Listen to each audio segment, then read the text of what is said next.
Hey, this is Don Grodoff with Focus Healthy Family, and this week we are running the Best of 2024 with the Focus Healthy Family podcast, and you'll get a chance to see some of our best sessions and some of our best interviews for the week. And just hold on now because I'm going to send you to one now. Take care.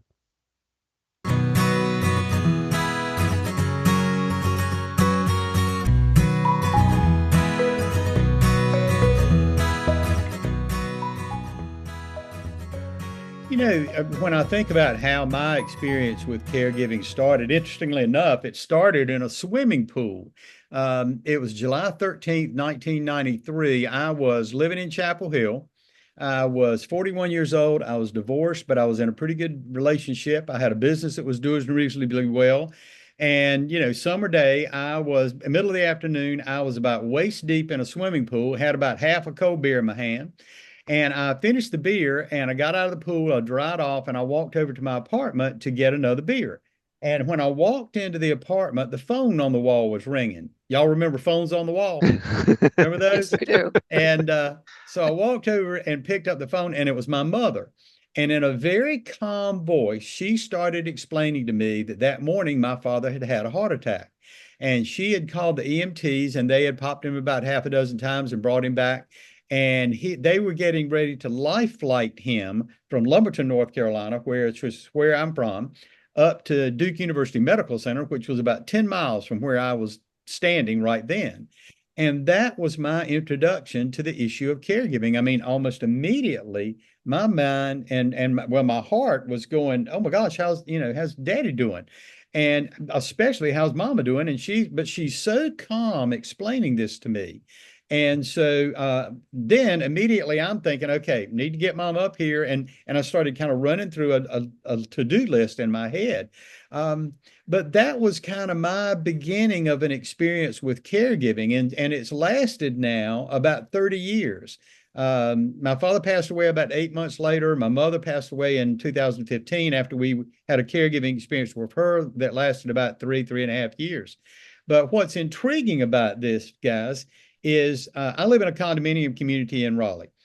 Right now, there are two people within 150 yards of where we live who need care.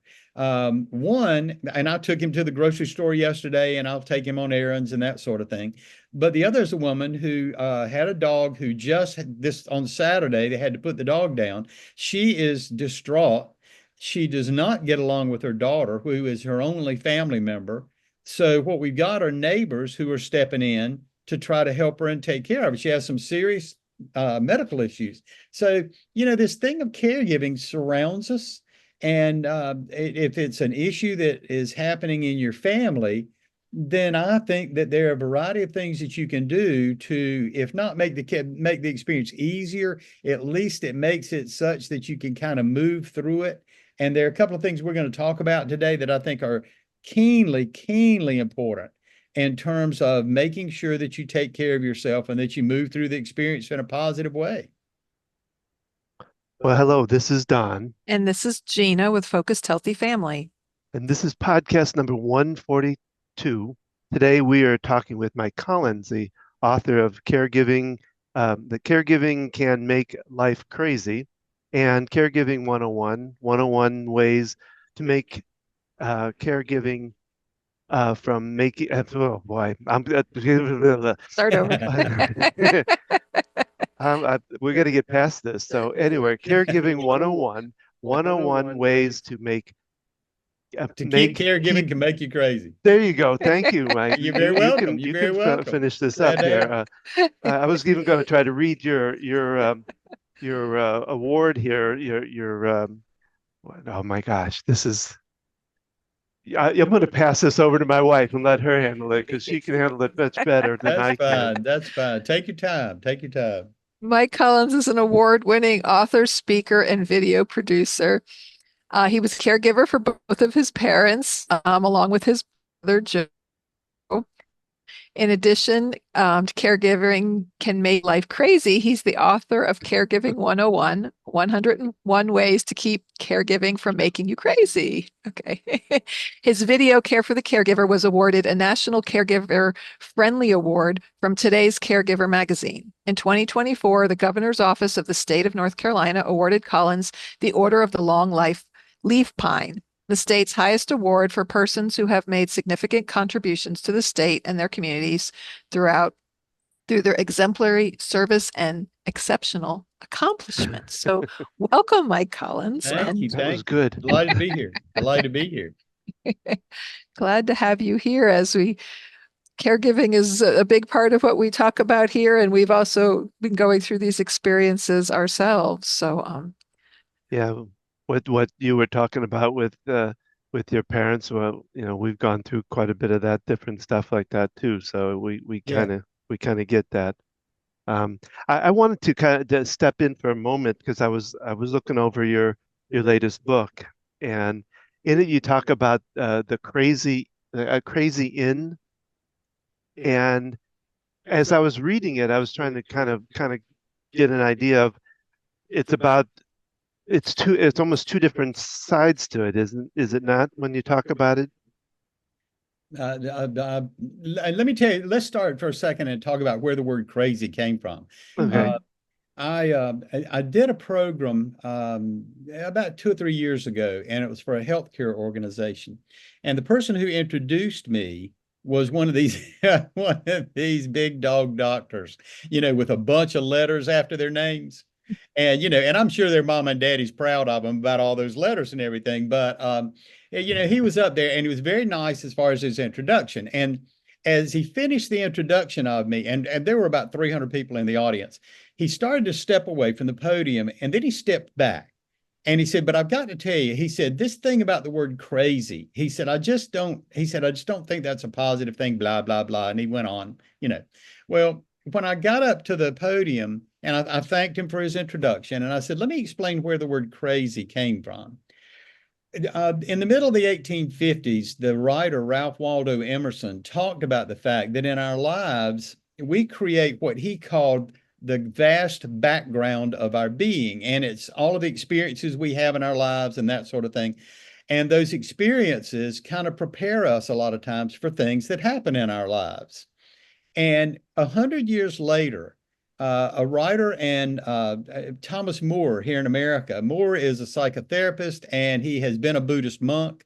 And Moore said, there are times we experience things in our lives that vast background of our being that Emerson talked about don't prepare us for. And he said, those things just make us crazy. And so that's where the word crazy came from. And so this thing about it making us crazy, let me offer this as an example. Let's say somebody came to you and they said, "Here's the deal. In 24 hours, you're going to have to take a physics exam." Now, you can look up online anything you want to look up about physics. You can call anybody you know who has been educated in it or knows about it or whatever, but you're going to have to take this exam in 24 hours. And how you score on that exam, how well you do, is going to determine a lot about what your life is going to be like in the near term. I think that is a lot of what caregiving, being put into the experience, and that craziness is about. Now, let me jump back to the program that I was doing when the guy introduced me and I explained to the group what I meant by crazy. 300 people in that room. I said, "How many of you are family caregivers? Please raise your hand if you either are a family caregiver, you've been a family caregiver, or you can see it coming in your future." I said, "Raise your hand." Well, out of about 300 people, I'm guessing about 200 of them or more raised their hands. Now, here's the best part of the story. I said, "I'm going to ask you a question. I'm going to ask it like any Southerner might ask it." I said, "How many of you think caregiving just makes you damn slap crazy?" And out of that 200 plus people, I said, "Raise your hands if you think that." At least 190 raised their hands. And of the ones who didn't raise their hands, they were staring at their telephone and texting to somebody what I just said. So, I think that's how a lot of times we come to the experience. A lot of times, like mine, it comes in a phone call. Somebody calls you and says, here's something that's happened. It could happen with that person you love right next to you, and boom, all of a sudden something happens, and they're having an experience that is going to make you a caregiver. And so, and that's why I say it's very much like this physics test thing, because so often we don't really know what we need to do to help the other person and to move through the experience. Does that kind of explain what, Yeah, no, it does It, because I mean you experienced it a couple of weeks ago with me, falling out, having to do all kinds of things to me to get me back into to shape again. And Yeah, so yeah, crazy. My goodness. yeah, and I know, we have one of our kids is very politically correct or whatever. She's always correcting us on terminology and what's offensive. And I'm an occupational therapist. I studied all kinds of psychology classes in school, and they don't use that term anymore because it was used in a derogatory manner in like correct. psychiatric settings. And Right, yet, I I totally get where you're coming from. And yeah, sometimes life is just crazy. It's just right. trying to make sense out of stuff out of nowhere. And so, yeah, I like you kind of rebranding the word there. And I think it's well fitting. And then you're taking it from literature, actually. So it's, Well, one of the things yeah, your point's well taken about just kind of rebranding that term. And in doing so, I think a lot of times what we have to do is take a step back and say, okay, if this is the experience, how do we deal with the experience? Hmm. Um, and one of the things, if I might just kind of take off on a little bit of tangent here, one of the things that I came to understand is a concept that I call the 5 H's. Hmm. Caregiving hits us in what I call the 5 H's, and it's kind of in this order. It hits us in the heart first, our emotions. Then it hits us, and with some people, they have a difficult time moving through that part, and that part keeps jumping back at us. But then our head, we start thinking, okay, now logically, what have I got to do to be able to deal with this situation? Well, if it keeps going over a period of time, it will start impacting our health. And then you got to start asking yourself, how does this impact our homes, our home life, if we have children, if those sorts of things. And then the final H is I use the word hands, meaning your workplace. If you're working, how does caregiving impact your workplace?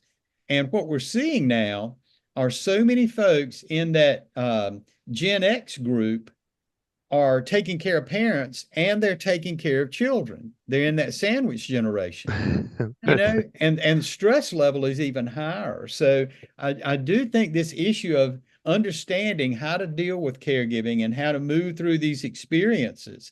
There are millions and millions of people in America now that there's something like, depending on who you look to as far as sources, there are folks who talk about from somewhere between 45 and 70 million people in America who are caregivers. Now that puts it at about 1 in 5 Americans are caregivers. I mean, if you look at where you guys are in Salisbury, North Carolina, if you look at the Metro Atlanta area, there's essentially somewhere around 1.2 million people in your region who are caregivers. I believe it. I mean, it's, and I'm right there. I'm Gen X. And yes, we are, our youngest child is 15 Mm-hmm. and our 22-year-old had to move back home and just dealt with my dad with Parkinson's, who just Oh my recently gosh. passed. And it was the dementia that came on later with the Parkinson's that made it really challenging for him. And yeah, we moved my parents up to Salisbury because we moved up here. And so to make it easier Yeah. on us. So yeah, I love the 5 H's that you described because that's yeah, it makes it very clear in my head. I think Well, that there are things we can do in each one of those categories that kind of help us deal with each one, you know. mhm. And again, I think that, and that's why I love the fact that y'all have got this podcast. I think what you have to do is, it's difficult for some people to step back, and because they don't believe they have the time or the energy or whatever to Mhm. take a step back. But I think you have to kind of take a step back and say, okay, what am I facing and how do I deal with this? I mean, that's your head kind of Mhm. going after. Mhm. Mhm. Well, What have the other, y'all? when you talk about hands too, what are you going to do about your work? Right. That's because I've had people that are long distance that have to figure out, do I want to continue to work or do I need to come home somehow? That's another whole play Sure. right there that just needs to be kind of figured out. And it could, well, Gina's been the caregiver right now for us. I mean, she's been that way for a long time for us. And now I even the work I had going is stopped. And so we're gonna have to kind of refigure things and regroup ourselves again, probably for the 400th time, it feels like sometimes. Yeah. One of the things that I've found, I'll give you an example. I have owned my own business for almost 40 years. My brother works for a tech company, and I'm not going to go through his history. My brother's just an absolute hero. But Joe works in corporate America. And so we were kind of in an interesting situation in that I'm trying to figure out how does what we're going through impact what I do. And then he was in a situation, though, that he could go to his boss and say, here's something I'm running into. There are going to be some responsibilities I'm going to have. And the boss understood that sort of thing.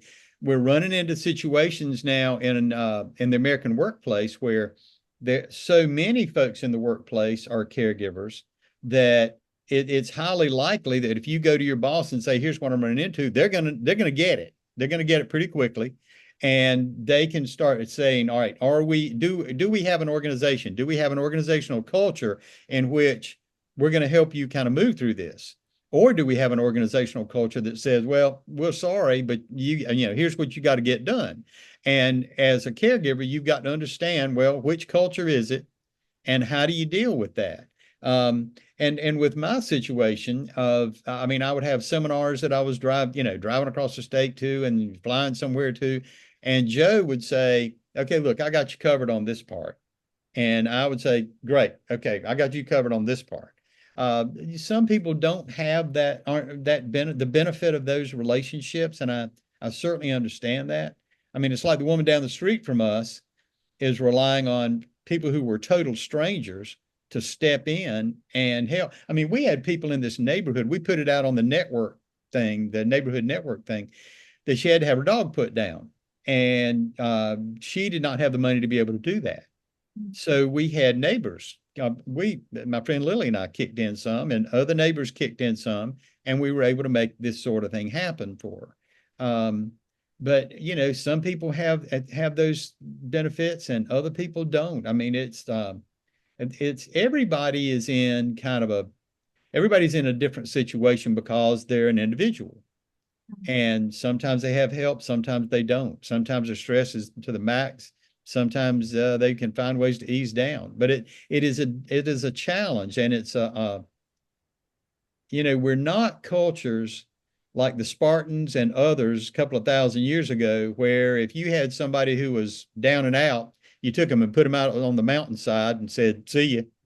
We don't, you know, hopefully we don't do that. But Yeah, I hope not. My gosh, I would have been put out some years ago. Ah, Yeah, you're talking about relationships, and the relationships families have amongst themselves and how that affects the situation when all of a sudden you got to be a caregiver for somebody. And absolutely, yeah, it can be. I mean, I'm fortunate that my brother, like your brother, he works for a big pharmaceutical company, and he had the ability to fly down when my dad was in his last hours, really, and be there and work from home some. And my sister has her own business, so she juggled around things. And I've worked as needed for a while in the healthcare industry, so I can call out whenever I want, but I also then don't have a paycheck when I do that. sure, Um, so, juggling in these different, but that we were all able to come together, that we were all kind of on the same page with my dad's care when we decided to go to hospice care. And, but yeah, I see, the work I do. I've been an occupational therapist for over 30 years, working mostly in adult and geriatric rehab. And I meet a lot of families, and some of them they pull together. Some of them there's just one, sometimes there's more than one sibling, but one of them's doing everything. yeah, And they yeah, just it's put on them. It's often the female, and everyone just, you're going to take care of it and you're going to do things. And and then you have those really contentious relationships where it's really difficult because the relationship they already had with whether it's their parent or whatever um, was not the healthiest relationship, and that they were at odds with each other, like it sounds like your neighbor with her daughter, and it makes things more stressful for everybody Right. involved. And yeah, You made a good point. If I can jump into that for a sure. second, this thing about yeah, the phrase you used a second ago was excuse me, it's often a woman in the family. Um, this issue of caregiving hit me to the point that in the late 90s and early 2000s, I did a master's at Duke Mhm. University, and my focus was family caregiver wellness. Now, when I got a master's, I was 50 years old. Um, and my thesis at the very end of the master's was the difference in how men and women experience caregiving. Now, what's intriguing about this to me, because it's been about 25 years since I did that paper, is that now that the ratio of caregivers in America has changed kind of dramatically. At one time, it was like way female, and now Mhm. it's about 55% female and about 45% male.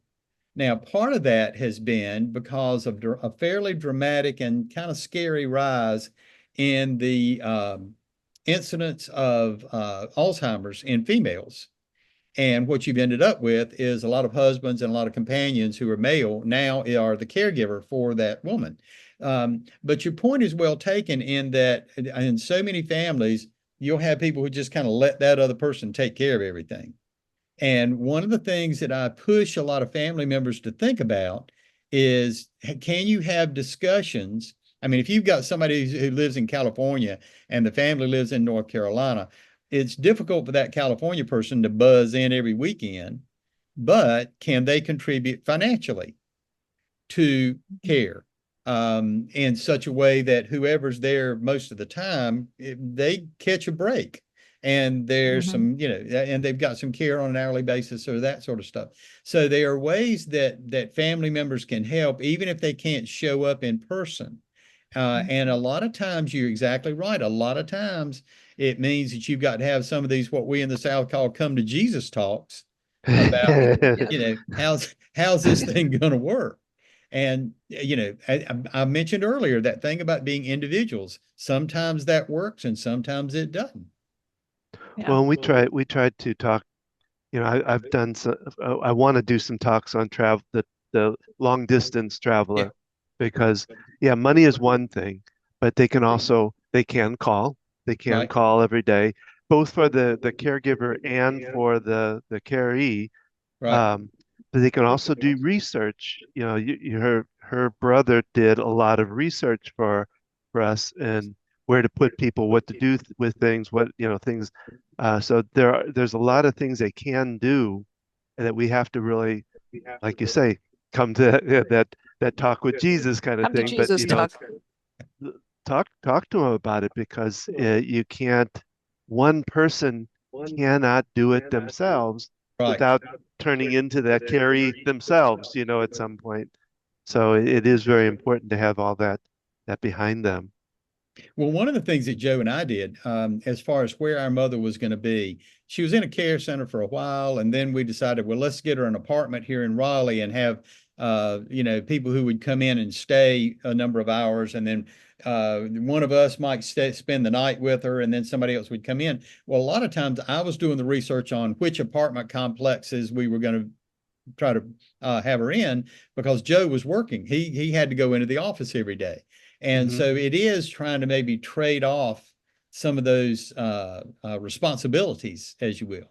But Mhm. um, but yeah, if y'all could, if it's okay with you two, can we kind of jump into this five H's thing and talk a little Hmm. bit Sure. about Yeah, that? yeah. Sure. I'd love Um, to. I was talking about the heart part of it, and usually that's the first area that you're hit in. I mean, it could be a Hmm. phone call, could be anything like that. There are some ways that you can kind of help yourself as far as your heart is concerned. And since when you're talking about emotions, I tell people all the time, if you're going to be a caregiver, you need to start remembering positive experiences you had with that loved one, It could be something, if you haven't already put together some sort of a photo album or something like that, can you do that? Another way, Don, what you just said a second ago about people connecting with you by phone on a daily basis. One of the wonderful things now about technology is Zoom. Oh, that, yeah, You're not just hearing that person's voice, you're seeing them. yeah. And I'll give it to you from a kind of two-sided, because I've had some people talk to me about this. They have said that I didn't realize what Mama's condition really was until my sister got us on a Zoom call, and I could watch Mama and how Mama was reacting Yeah. during the call. So, but again, going back to the positive side, one of the best ways that you can help your heart is try to remember the good stuff, the good experiences, and not just let the stress of this sort of thing, pull your emotions down. The second part is your head, and trying to be a little more organized as far as what you've got to deal with. The basis of my business life has been seminars and seminars mostly all over the country. And a lot of it has been based on what's called the perfect workday. I did a book called The Perfect Workday. I do a seminar and that sort of thing. And when I talk about getting things done, that issue of having a to-do list, what are the different things you need to do to be able to get done so that you can be a good caregiver? The tough thing here is a lot of times we end up with this voluminous list of all these things we've got to get done. Two researchers from Princeton did an interesting study a couple of years ago, and they found that the average American has about 137 things in their head that they think they need to be getting done. And it's everything from empty the trash to get an advanced degree. Well, all of a sudden you're a caregiver, and man, that list starts getting a lot longer, doesn't it? Mm-hmm. And there, psychologists and Buddhist monks found that if you have more than 10 things on a to-do list and you're looking at it, that all of a sudden your eyes will jump from number 2 down to number 13, and from 13 back up to number 5 and down to number 12, and that sort of. Well, after a while, your brain starts locking up. So what you have to do is start figuring out what are the most important things, the priorities that you really need to work on. But from a head standpoint, the more you can kind of keep a list of here's the things I've got to get done. I tell people all the time. Well, I tell them this when I talk to them about starting a small business. But the second thing you need to do if you're a caregiver is buy a notebook and start keeping track of the different things. Look at Gina nodding her head. Yeah, You know exactly I what I'm was going to talking say about. that too. You know exactly what I'm talking about. Yeah, I she's, Yeah. am Yeah. on it. I got a notebook. Say again. Got notebooks with my dad's name, Don's name. My daughter decided to go to public school this year. Yeah, notebooks. I love. Yep, write it all Yeah. down. And I got to tell you, most folks, Jen, and I look at life from an 80-20 standpoint. 80% of the folks out there are nowhere near as organized as you're talking about being, And mm-hmm. that whole thing, for a lot of people, that whole thing about a to-do list, is something that that they just have an aversion to doing it. But you've got to find a way to be keeping up with all this stuff that you've got to do.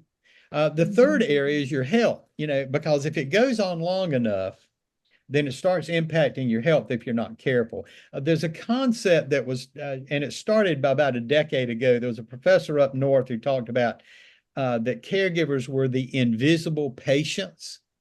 And there was, at the time, up until probably maybe just a decade to 15 years ago, you take Mama to the doctor. Well, the doctor's all focused on Mama, but you're sitting over there in the corner and you're wasting away. And doctors have gotten a lot better over about the past little bit of a decade or more of looking at the caregiver and saying, well, how are you doing? And so I found that if you're a caregiver from a health standpoint, the 3 things you can do best for yourself, none of them involve tequila. Let me go ahead and say that up front. But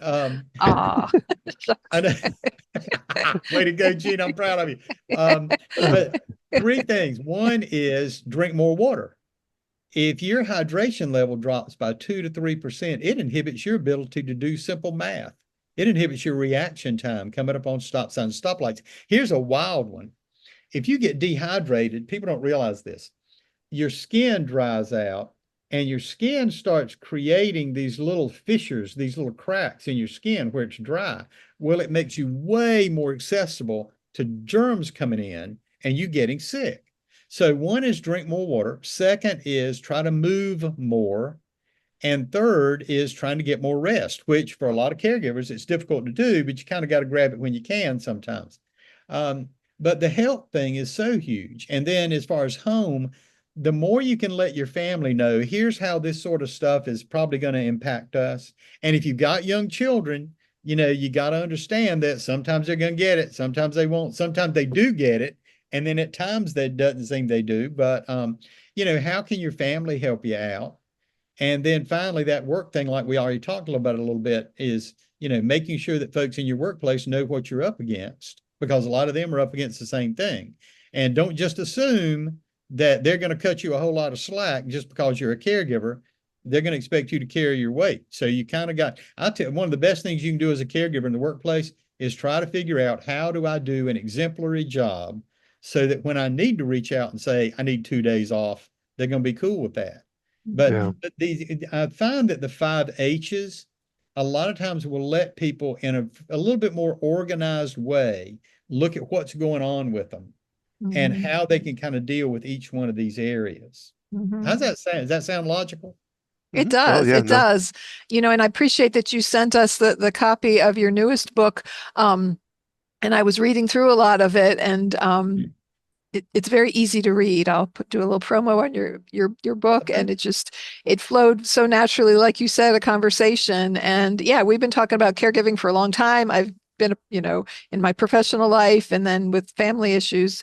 Um, and yeah, it makes a lot of sense to me because so Don had a heart attack 3 weeks ago, Mm. and he went into full cardiac arrest. Oh And my gosh. the first thing was my heart. I was freaking out. Hmm. And and, But you got into your head pretty quickly after well, yeah, that. I called 911 Somebody, again. He had already called 911 because he was feeling funny. Don's symptoms of a heart attack are not typical. He felt Oh, funny. He thought he was sick.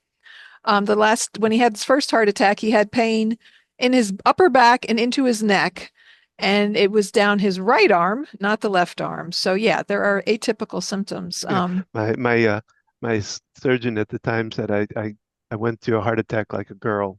I Yeah, was like, oh, thank like a you. Yeah, woman. Women often tend to have yeah. atypical symptoms. But yeah, I wasn't feeling right because I even asked you, you're having chest pain. He said no. Um, and he was having a massive heart attack. But yeah, then I jumped ooh. in, and when I called 911 again, she's like, you got to get him on the floor to start CPR. And I've done CPR training for years and never actually had to use it. And I hanged my head against the yeah, ceiling I too, by mean, the I way. literally pulled him off the bed to the ground, like, okay, just jump in and do compressions, Gina. It doesn't matter, just start doing them. But so yeah, when you're talking about the heart and the head, and then the dealing with things and getting our daughters to call our son because they're knowing he could step in and help out, and just making phone calls to people and all those. Yeah, then you spend all that time in your head in the hospital and negotiating the care and following the treatment plans and follow up and what needs to happen. So Well, and it all kind of goes in different order too. I mean, yeah, you've got it set up that Yeah. way, and Yeah. that's initially how it works. But then you jump back up to the heart, sure. then it's into the Exactly. head, then it's at home, then it's back here. It's all over the place, which is Right. Exactly. Right. Exactly. Can I ask an odd question? Sure. Hey, Don, since it seems that Gina probably saved your life, now are you making sure that she's getting flowers now on a regular basis? I I can't even believe, get out of the house. I mean, let alone Ed, get. But I I guess I know, yeah. I would know what she wanted for Christmas. I would know that. Well, Uh, congratulations, Gina, on stepping up. No kidding. I mean, that's heroic. Way to go. Way to go. Well, well, and this the thing is, I knew, medics were already on their way. And the thing is, if you have a heart attack, you really need the defibrillator. Because if your heart's out of rhythm, no amount of CPR is going to fix that. Yeah. Yeah, well, well, I was doing it going until the medic gets here. well, But the medic was up there like 2 minutes, like 5 minutes away from here, which is really was very lucky for me. No kidding. But No but kidding. and I'm gonna. on Gina's part of this, she's done this. This is the third time. The middle time wasn't a heart attack, but it was. I start feeling numbness in the top of my my extremities here, and before I could even finish the line, she grabbed me and said, "We're going to the hospital now." You know, so she has always been there. Covering all bases because when the first one happened, it was the young kids were there, and it was it's been we've had a long journey of a A lot lot of of different things. crazy, a Yeah, whole lot of crazy. A whole yeah, lot of Just crazy. Hey, that may be the title of my next book. A whole lot of a whole lot crazy. of crazy. Yeah. yeah. Yeah, because you never are fully prepared. Even I've, been a therapist. I've done, 30 years or more because I did it in school of CPR training. And then when it happens, it's like, because afterward, I'm like, I don't think I did that right. I don't think I was pressing hard enough. It's like, yeah, when you're thrown into something, it doesn't even matter if you've had that training or that background or that knowledge, that urgency of an emergency. Like I can imagine, when your mom called you and I love, you talked about how calm she was. And I'm sure in your Oh mind you're yeah. going, how is she staying so calm? How is she? Yeah. Yeah. Um, Yeah, it was because and it was almost an out of body type of experience. And I've explained this to some people. I almost felt like I was at a remove from reality because as she's explaining it and I'm understanding the words she's saying, but I'm thinking, wait a minute, is this what she's really telling me? That kind mhm. of thing. Mhm. And then when I hung up, there was a moment in which I thought, I thought, how many beers have I had? And, you know, Was and that a real so conversation? yeah, that's exactly what I thought. And then your head gets in, and I think, okay, what have I got to do to be able to step up and deal with this? But I'm proud of y'all as far as how you both handled your situation. Way to go, way to go. Yeah, I'm happy for that too, tell you the truth, because but I think well, it was just a lot, and like I said, crazy is the middle of Well, our yeah, name. because then he's So, recovering from the heart attack and he has a stroke, and it's like, okay, now we got this to figure out and deal with. And well, as you saw, I just handed my notes over to my wife because I was like, I'm screwing up here, and I'm not going to keep going with this just at this point. Good idea, right? Yeah. It's it's the thing about it when I look back and look at the issue of caregiving and just the variety of experiences and the way that it can open up if you're smart. Now I'm gonna rephrase this. If you're smart, your ability to look at some of the experiences and have these experiences help you grow as a person. I will have to say that that doesn't happen to everybody, mm, but when you start looking at how it can help you grow as a person, for instance, I can't see if it hadn't happened to me in the way it did. Um, I don't see me having been involved in caregiving for 30 years and written 2 books and done a video and all this other stuff. But what hit me was how unprepared I was Mhm. for the experience. And I remember my dad lasted about 8 months until March of '94. I lasted about 90 days. I walked into my doctor's office and I had a list of 8 signs of depression on a sheet of paper. And my doc at the time was a guy named Gary Bean, who was my physician for 35 years. He's retiring at the end of this month. And and I held it up and I said, Bean, this is me right now. And I said, you got to figure out a way to help me. And he knows that I'm not really big on taking a handful of meds. So Bean started talking about this concept that he called the fun energy connection. And he started saying, look, you tend to be somebody who I've done skydiving and a bunch of other stuff and everything. And he knew that. And he said, what you need to do is look at there are about 5 times during your day that you can kind of find this fun energy connection. And he said, it's when you get up, one of the first things you need to do is find something positive to experience, something to see or hear or read or whatever. And then he said, about halfway through your morning, just take a break. 2 minutes just to take a little bit of break. Now, one of the coolest pieces of research about this was nurses in emergency rooms in big city hospitals. And they asked them to take a 2-minute break in between when they came on duty and when the meal break was or whatever. And they found that some of the nurses would go into broom closets and close the doors, and they would do deep breathing, or they would listen to a song that lifted them up, or things like that. What they found was that after about 2 years doing a study, they found that stress levels went down, heart rates went down, blood pressure went down. I mean, it was like if you hook them up to an EKG, you'd see them in a much better shape.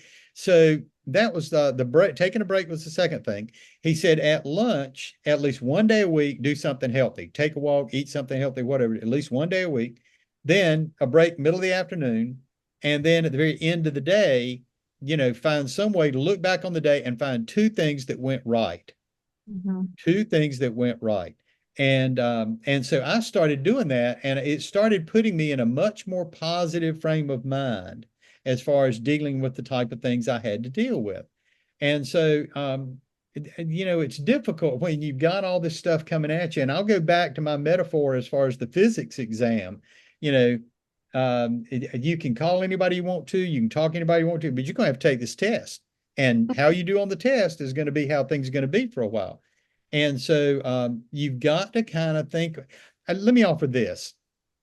There was a phrase that my mother used a lot and throughout her life. When I was a little boy, I would be going off to play with friends, and Mama would say, "You take care of you." And it got to be a thing that you take care of you. When I was getting ready to get on a bus to go to a high school football game or go over to the stadium on a Friday night to play and stuff, before I walked out the door, she'd say, "You take care of you." She said the same thing in the parking lot when they dropped me off for my freshman year in college. And even as an adult, she would say, "You take care of you." About 2 weeks before she passed away, I went to the care center where she was, and I was kind of visiting with her, and she was not really communicative or whatever. But before I left, I leaned down to hug her, and she whispered something in my ear. What do you think she whispered? You take care of You you. take care of you. And I think that, and when I've said that to caregivers, there are some people who will say, because I said early on, I said, "Mama, that just seems kind of selfish." I was about 12 when I finally got the nerve to say it. And she said, "It's not selfish at all." She said, "If you don't take care of you and the need arises for you to take care of somebody else, you're not going to be able to do that." And so that, to me, that is the essence of the issue of caregiving, is you take care of you, because if you do that, then you'll be able to take care of others. And I just think that, I don't know. I joked with Mama one time. I said, "I'm gonna get you a sweatshirt and it's gonna have 'You take care of you' on the front of the sweatshirt." So that's what I'm seeing all the time. So, but No, that's it's beautiful. And I read that in reading through your book as far as I got. Yeah, it brought tears to my eyes, and just that she held on to that her whole life. And what a powerful message, because yes, most of us aren't brought up, with that idea. And I can proudly say, our daughter, our middle child, moved out on her own, and she was dealing with work and trying to, figure out work balance. And she worked a job where they'd ask her to come in extra shifts, and I kind of imparted on her that idea that, you got to speak up for yourself, and she right, got called selfish a little bit. She got called, "Oh, you think about is yourself." And I said, "No, you have to think about yourself, because nobody else is. You've got to learn this from a young age," because I didn't right, want her, many of us, kind of, it's our natural personality to be a caregiver, to be a people pleaser. And so we easily fall into this role, and we can easily put everybody else's needs first. And it can have a really extra burden on those of us who are kind of prone personality wise to that, on top of, when situations happen. So yeah, it's, I love that. I think it's such a powerful little phrase. Well, at my work, when I'm talking to people, I talk about two types of selfish. I talk about the lowercase selfish and the uppercase self. The oh, lowercase is the one you do against somebody else. You're doing it for yourself. The uppercase one is the one I think that is the most important one. And I think whatever way you want to call it, if it's God or whatever, wants you to take care of yourself, because you can't do anything else if you don't. And so right, I I always talk about that because I think that's, well, 99% of the people I think that get in front of me when I'm doing the work I do are ones that believe in the give without giving back, and you can't keep going that way. Right, right. Well, Gina made a really interesting comment a minute ago about the thing about your daughter and the people who are working with her thinking that she was being selfish and that sort of stuff. A lot of times that comes from people not wanting to change their routine. If here's the things I want to be doing, and if I've got to go in and do some of these things as far as work, then that changes my routine. But if I can get Gina's daughter to come in and do that for me, then things kind of stay the same for me. And really, that's the essence of the stress of caregiving, is that it's one of the most dramatic changes in our lives. I mentioned a little bit earlier that kind of the big picture thing I do is programs for corporations and that sort of thing. And I talk about the perfect workday. The time. The other thing I talk about is change and dealing with change. And the title of the program that I'd present is called "I Didn't Sign On for This." How to deal with constant change in the world and in life, I mean, in the workplace and in life. And that really is the essence of the caregiving experience. It is one of the most dramatic changes in our lives. And as humans, we tend to fight against change. I mean, as living systems, we tend to fight against change. And if this is a change that's going to happen to you, then I think the best thing you can do is try to figure out, okay, how can I deal with this change in such a way that it has less negative impact on me? And that may sound selfish because I keep saying the word me, but you're exactly right, Gina. I mean, if you don't watch out for yourself, then, and especially if you're one of those giving kind of people, then it can just suck all the energy out of you. And Mm-hmm. after that, I mean, you're done. Yeah, yeah. There's nothing you can give to anybody else at that point. So, Exactly, exactly. And well, Yeah, Gina, I want to compliment, Gina, if I can thank you for a second. Your kind comments about the Caregiving Can Make Life Crazy book. I ended up, and I've started picking up the pace again with this, but I ended up doing about 150 blogs about caregiving. hmm And hmm that's a lot of where the book came from, are right. those, connecting with experiences and situations that happen. And if you start looking at life kind of through the lens of caregiving, it's interesting where you can see so many tips. I had an experience yesterday where I was watching an NFL game and they were talking about one of the coaches. I'm trying to remember who it was and what was said, but immediately I thought, this is something that males will connect with Mm. in terms of caregiving. And if you start looking at life through kind of a caregiving lens, you see a lot of tips. You see a lot of suggestions on ways to kind of move through it. And when I started doing that, I found that my stress level started going down. It made me feel like I had more control over the caregiving experiences. I mean, I would see tips about caregiving in menus and or in a recipe for Uh-huh. to fix something, and it would talk about, you need to gently stir these eggs, you know. And so, and in life, sometimes you got to kind of just gently deal with those siblings as far as yeah. stirring those eggs.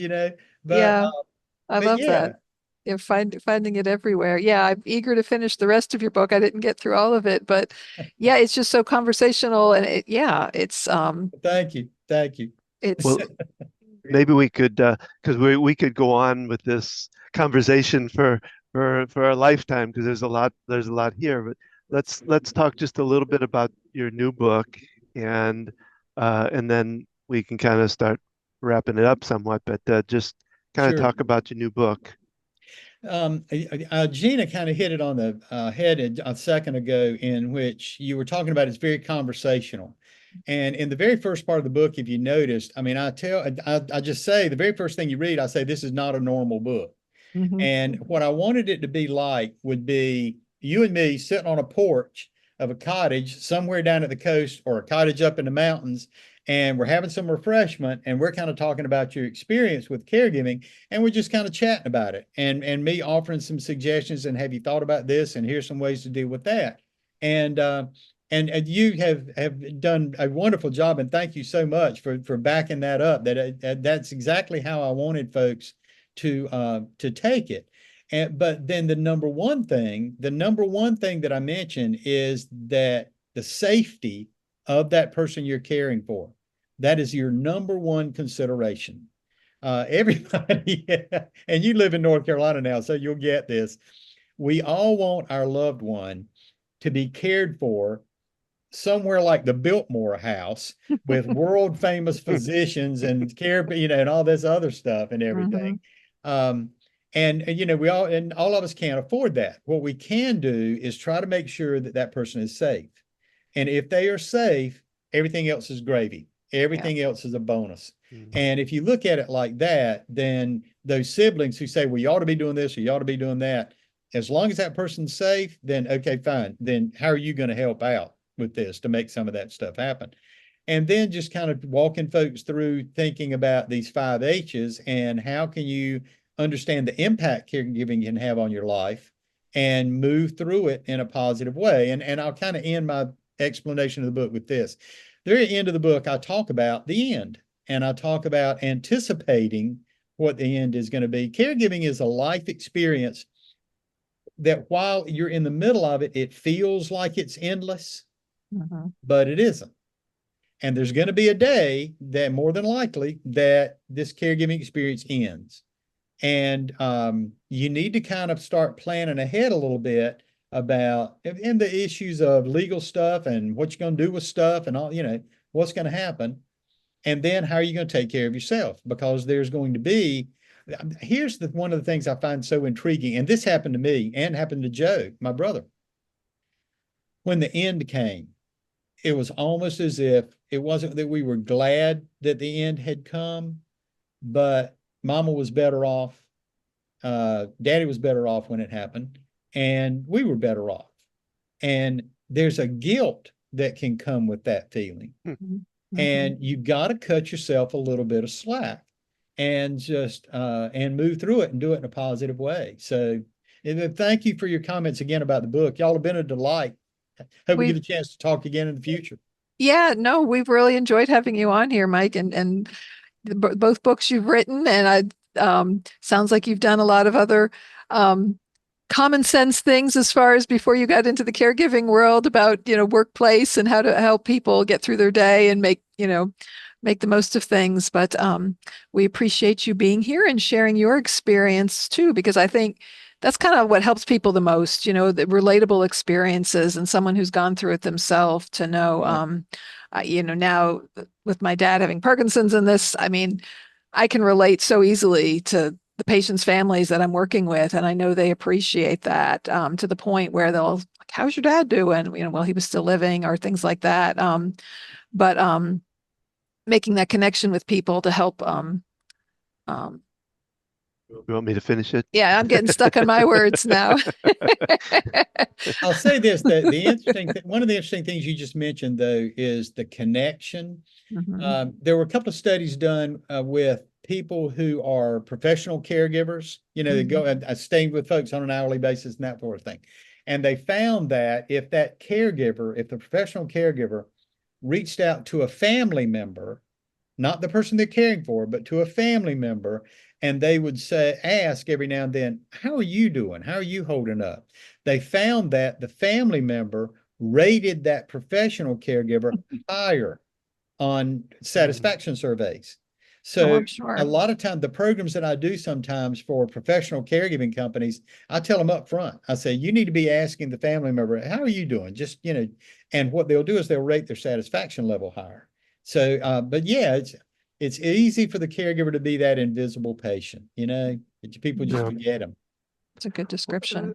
Now, Mike, you had mentioned you wanted to offer your Care 101 book, and I wanted to let you offer that if you wish.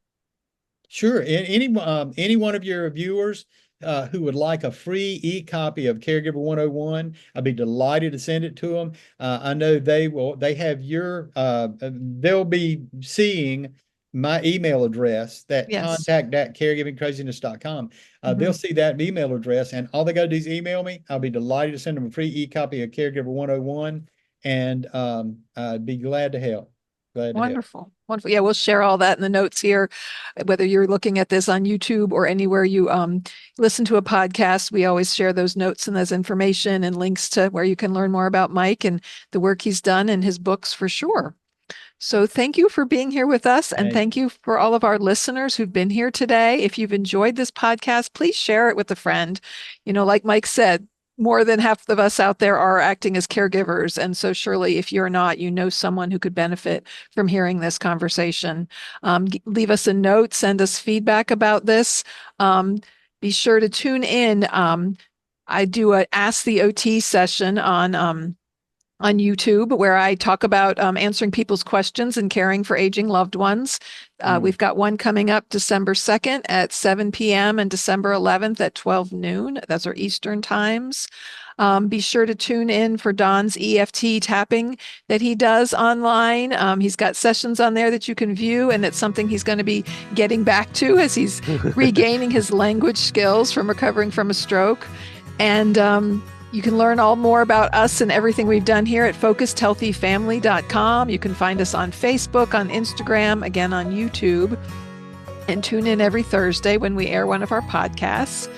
And remember, how you speak to your children and your loved ones today shapes their future and yours.